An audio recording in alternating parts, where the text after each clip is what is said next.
Hello po mga kababayan, kumusta kayo? Magandang buhay po mga kalingap, ka-business ka-papi. Muli nagbabalik po, Analisa Reality Vlog. Meron po kasi akong gustong i-share sa inyo dahil sa pamamasyal ko sa aking online account sa Facebook. Meron po akong nakita patungkol po kay Queen. Ito po yung batang ini-refer kay Kalinga Prab na taga Irigas City. Pero bago ang lahat, thank you po to my new subscribers. Welcome po sa aking munting kubo. Yung mga nandyan lagi sa comment section, mga nagla-like, nagsishare, salamat po sa suporta at sa salamat din po sa hindi ninyo pag-skip ng ads. Ngayon, meron po kasi akong nakita na syempre nakapublic naman ito pero hindi pa ho ito siguro alam ni Kalinga Prab. Kaya hindi po ako pwedeng mag-attach ng picture pero ipapasilip ko lang po sa inyo. Super ganda po talaga ni Queen. So sino po si Queen? Ito yung batang ipinakilala nga ni Sir June kay Kalinga Prab na half German, half Pinay. So yung nanay niya Pilipina at yung tatay niya since birth hindi pa niya nakikita. Kaya nga isa to sa kanyang nais na makilala siya ng kanyang ama, makita niya yung kanyang ama sa pamamagitan ng platform ni Kalinga Prab. Isa yan sa kanyang purpose. At the same time, para na rin matulungan siya. Kaya ito din ang binigay, kaya siya inilapit ni Sir John kay Kalinga Prab. Kasi nga, nagmo-modeling ang batang to, rumarampa. Tapos madiskarte din yung mga binibigay ni Kalinga Prab na mga blessing. Sa part 2, nakita natin na nag-start sila ng kunting negosyo sa tabing daan at marunong magluto. Pinaglutuan sila Kalinga Prab ng pansit. Si Queen po ang gumawa nun. At kaya yung naging reaction ko kasi dito sa part 2 dahil may sinabi si Sir John na mayroon daw gustong dalawang sponsor na gustong dumerita kay Queen. Yun po yung naging reaction ko. So ito ngayon, ang reaction ko is kung paano siya naging masipag at the same time yung aking nakita. Dahil grabe, nagulat din po ako. Sobrang ganda ng batang to. At sa pagbabasa ko po, nalaman ko na isa siyang, sumali nga siya sa pageant. Bago lang ho ito Pasensya na hindi ko mailalad sa inyong lahat. Kasi kay Kalinga Prab yun. Pero sisilip po tayo. Wag na muna kayong mag-screenshot baka mapagalitan tayo dito. Basta lang, share lang to. Ito siya, parang nanalo siya. Ang dami niyang award, Hakot Award siya Pag dumating na si Kalinga Prab, malalaman yung lahat ng to. So ito siya, iwan ko lang kung makikita nyo.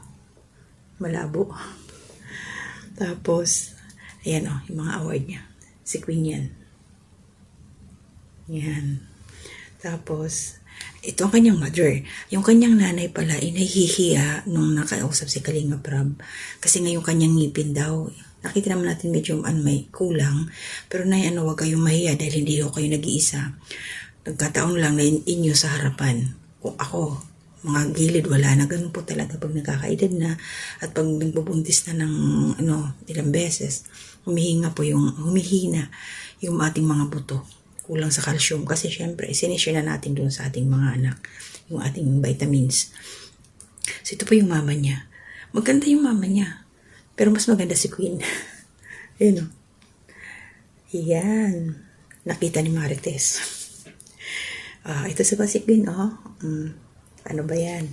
Kalinga Prab, alamin niyo po ito kung saan ito siya.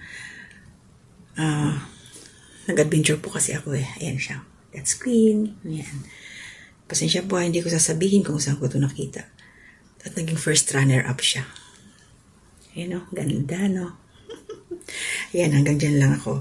So, para doon sa nanay ni Queen, ang masasabi ko lang kasi to siya meron siyang kinakasama. Meron siyang stepfather si Queen. Although sa ngayon daw, itong narinig ko sa part 2 na meron silang problema, parang yung sa side ng lalaki pinapalayas na nga daw sila. Nasa hospital yung kanyang kinakasama ngayon pero hindi pa niya nakikita kasi pinagbabawalan sila. Para sa akin, para doon kay nanay, mag-focus ka na lang sa anak mo. Sabi ni Kalinga, parang wala kang swerte doon sa partner mo, napakaswerte mo kay Queen. Alagaan niyo po yung anak ninyo, si Queen, dahil siya yung magdadala sa inyo ng napakalaking swerte talaga. alagaan nyo to siya. Kasi mahirap pala, alam nyo naman panahon ngayon, di ba? Huwag naman. Mga stepfather, may mga ginagawa sa mga anak ng kanilang kinakasama, yung mga ganun. Huwag naman, Diyos ko. Kaya nay, atutukan niyo po yung anak ninyo, si Queen. Sabi niya, marami pa siya, may mga anak pa siya. So, ibig sabihin, hindi lang si Queen ang anak niya. Baka may anak pa siya doon sa kinasama niya kasi 5 years nga daw silang nagsama. Hindi natin alam. Basta ang ano lang, ito si Queen. Kasi isang beses lang naman to si Queen na kwento niya sa UAE. Nabuntis siya, tapos umuwi kasi nga bawal sa ibang bansa talaga na doon ka manganganak. Mahirap yun, maiwan yung anak mo doon. So, ayun, umuwi siya. Ito na si Queen ngayon. Kaya nay, tutukan niyo po si Queen. Alagaan niyo yung anak niyo. Salamat kay Sir June dahil siya yung nagmamanage dito sa bata. Napakabata pa niya. Malayo ang mararating ng batang ito. Ang galing. At saka nakita ko pa doon sa yung mga pinuntahan ko. Matagal na nga siyang nagrarampa-rampa. Nagmo-model-model. Matagal na. Ang dami po, grabe. Hindi pa siya gaanong nakikilala dito sa mga nakita ko. Kunti pa lang yung mga nagbo-view sa kanya, hindi pa siya kilala. Sure, pag ito nahalongkat ni Kalinga Prab, nakita lahat ito, magbo-boom ang batang ito. Kita naman natin ngayon, part 2, nasa 600 plus 1,000 yung kanyang views. Nako, Sir June, sana hindi po kayo magbago sa Kalingap dahil ito part 2 na kay Queen. Sana, yun lang ang akin na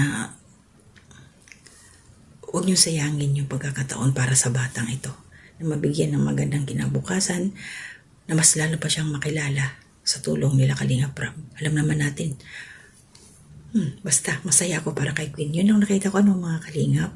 Kaya supportahan po natin si Kalinga Prab. Tuloy-tuloy po tayo. Hanggang dito lang muna ako at ang aking isa shoutout ngayon. Syempre, sandali po tingnan natin. Mga kababayan ng Kalingap Ka-Business Ka-Papi, may isa shoutout po ako. Ito po yung nag-upload ako dito kay Kuya Damo, yung naguguluhan siya kung sa kanyang sitwasyon ngayon. So, meron po akong ditong 153 views. Thank you po sa inyong lahat.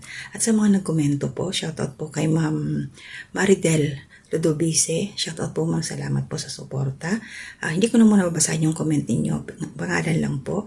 Ma'am Maria Luisa Cartalaba, shoutout po. Thank you ma'am sa support. And Ma'am Lily, salamat din po ma'am. Shoutout po sa inyo. And then shoutout din po kay Ma'am Marisa Balagtas, shoutout po ma'am, good morning. And also, shoutout po kay Ma'am Gemma Oreo. Thank you po ma'am sa support. Dito po ito sa kay Kuya Damo na upload ko. At kay Ma'am Ebony Ivory, shoutout po ma'am. Thank you po sa suporta. And also, syempre nandito sa comment section si Sir or si Kabayan Anime Reactors TV. Kasama ko pong reactor sa Ka-Business Official. Shoutout. And of course, nandito rin po si Ate M. Scords. Salamat po ate sa suporta. Taga-Kalamba po sila. At si Ate Ninette Recta, salamat din po te. Ito lang ko yung mga nandyan sa comment section. Syempre kayong lahat na nakasubscribe sa akin na laging nandyan, mga silent viewers. Thank you po. At sa aking pamilya, mga anak, aking pinsan si Wolf's Tradition, shoutout dahil syempre sa aking nanay. At binabati ko po ng happy birthday, February 19, ang aking tawag dito, yung tatay ng aking mga anak.